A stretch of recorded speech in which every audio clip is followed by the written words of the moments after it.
Le réchauffement climatique a un impact assez fort sur le tourisme d'hiver à plusieurs titres. Évidemment, la première chose à laquelle on pense, c'est la diminution de la couche neigeuse, que ce soit en basse ou en moyenne altitude.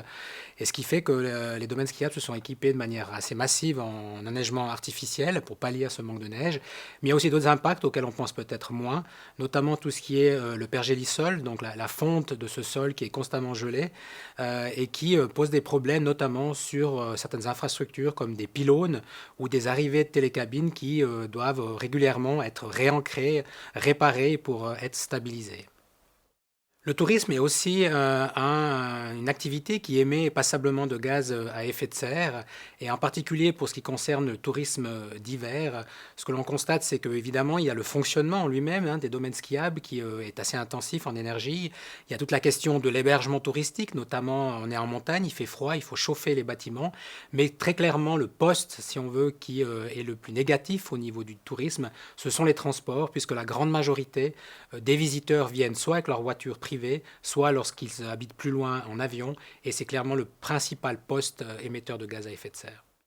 Alors les stratégies que les acteurs privés ou publics peuvent mettre en œuvre pour s'adapter justement au changement climatique sont diverses.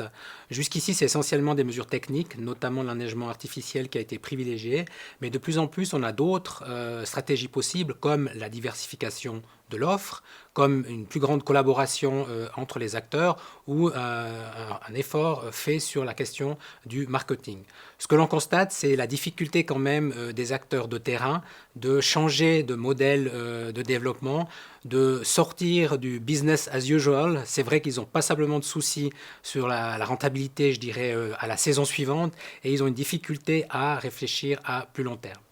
Concernant les acteurs publics, la Confédération et les cantons sont sensibilisés, définissent souvent le climat comme un enjeu majeur pour le tourisme, mais en même temps, ils ont une difficulté à avoir une stratégie vraiment qui soit forte et qui soit cohérente pour aider en fait les destinations touristiques à s'adapter au changement climatique.